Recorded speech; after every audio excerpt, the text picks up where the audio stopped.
अस्सलामुअलैकुम dear students, class 7 subject science.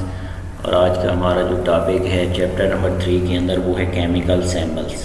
Chemical symbols क्या चीज़ होती है, इसकी हम डेफिनेशन को जो है स्टडी करेंगे। इसके साथ साथ मुख्तलिफ एलिमेंट्स के जो हैं वो सैम्बल्स को हम जो है वो स्टडी करेंगे। Each element has its own unique sample, कि हर एलिमेंट्स का एक जो है यूनिक सैम्बल होता है, उसकी जो है वो प्रॉपर्टी होती है।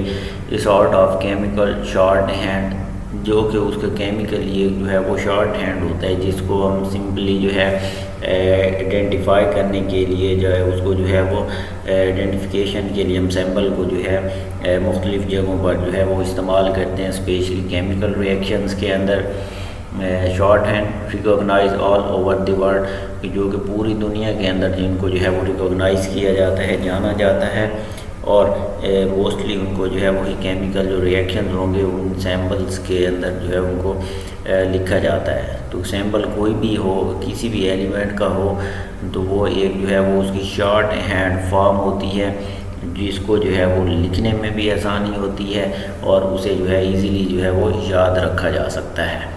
A chemical symbol can be capital letter, कि केमिकल सैम्बल जो होता है वो जो है वो कैपिटल लेटर हो सकता है किसी भी जो है वो एटम का, किसी भी जो है वो एलिमेंट का।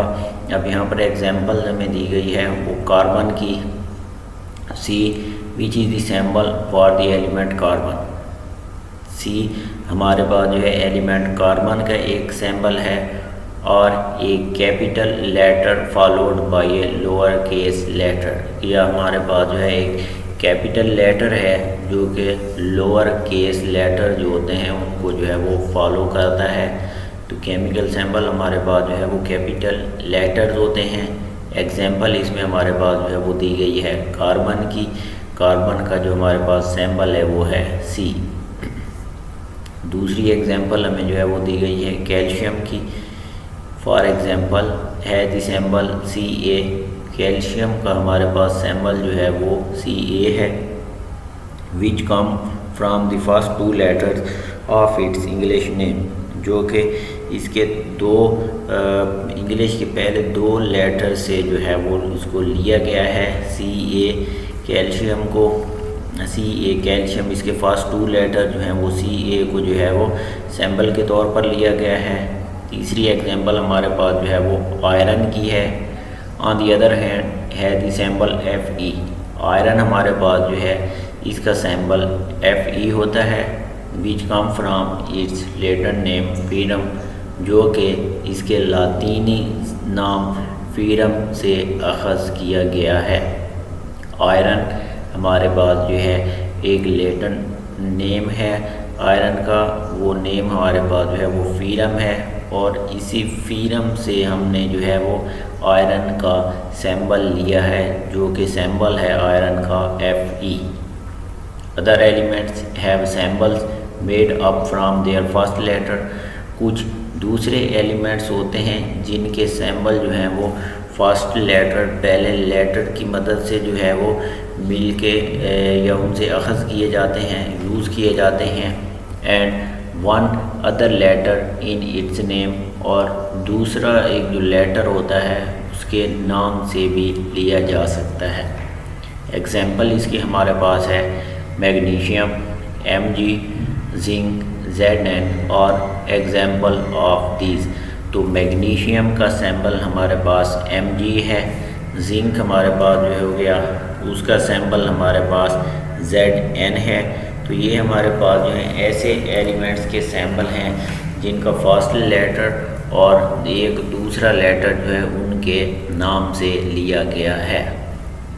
सैम्बल कोई भी एलिमेंट हो गया, सैम्बल उसकी एक यूनिक प्रॉपर्टी होती है, शॉर्ट हैंड फॉर्म होती है उस एलिमेंट की, जो कि हम उसको रिप्रेजेंट करने के लिए इस्तेमाल करते हैं। केमिकल सैम्बल्स के लिए जो है वो कैपिटल लेटर इस्तेमाल किए जाते हैं। उसकी हमारे पास डिफरेंट जो हैं वो एग्जांपल्स भी दी गई हैं।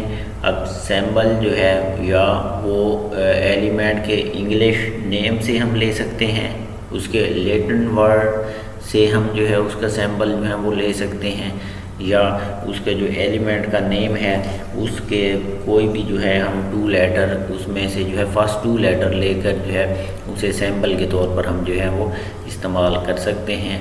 इसमें हमारे पास डिफरेंट एग्जांपल्स दी गई हैं। कार्बन का जो सैम्पल होता है हमारे पास वो C है, कैल्शियम का हमारे पास Ca है, आयरन जो है वो लेटिन वर्ड से लिया गया है, फीरम Fe। इसके साथ साथ एग्जांपल्स हैं मैग्नीशियम की Mg और जिंक हमारे पास Zn है। इसी तरह अगर हम दूसरे देखें तो ऑक्सीजन जो है उसका सैम्पल हमारे पास O होता है। हाइड्रोजन की जब हम बात करें तो उसका हमारे पास सैम्पल जो है वो H होता है। जो डिफरेंट जो हैं वो एलिमेंट्स हो गए उनके अपने एक जो है वो नेम के साथ जो है वो रिलेटेड सैम्पल होगा। दूसरी चीज़ जो है हमारे पास एटॉमिक नंबर है कि एटॉमिक नंबर क्या चीज़ होती है। The number of proton in an atom is called its atomic number. कि नंबर ऑफ प्रोटॉन जो होते हैं किसी एटम के अंदर उसे जो है वो नाम दिया जाता है एटॉमिक नंबर का। क्योंकि कोई भी एक एलिमेंट होता है, कोई भी एटम होता है, तो एटम के न्यूक्लियस के अंदर प्रोटॉन और न्यूट्रॉन पाए जाते हैं। कोई भी एलिमेंट है उस कोई भी एटम है उस एटम के न्यूक्लियस के अंदर प्रोटॉन्स और न्यूट्रॉन्स जो हैं वो पाए जाते हैं। तो नंबर ऑफ प्रोटॉन जो होगा उस एटम के न्यूक्लियस के अंदर मीन्स कि प्रोटॉन्स की जो एटम के न्यूक्लियस के अंदर जो तादाद होगी उस तादाद को जो है नाम दिया जाएगा एटॉमिक नंबर का। The number of proton in an atom is called its atomic number. Each element has a different atomic number कि हर एलिमेंट के जो है वो डिफरेंट एटॉमिक नंबर होते हैं। एलिमेंट कंटेन न्यूट्रल एटम कि एलिमेंट्स के अंदर जो है वो न्यूट्रल एटम्स भी होते हैं। न्यूट्रॉन्स इनको नाम दिया जाएगा। सिंस प्रोटॉन्स और पॉजिटिवली चार्ज पार्टिकल्स, प्रोटॉन जो हैं वो पॉजिटिवली चार्ज पार्टिकल्स होते हैं, साथ में न्यूट्रॉन्स होते हैं। न्यूट्रॉन्स पर किसी किस्म का कोई चार्ज नहीं होता, वो न्यूट्रल पार्टिकल्स होते हैं। There must be an equal number of negatively charge ion.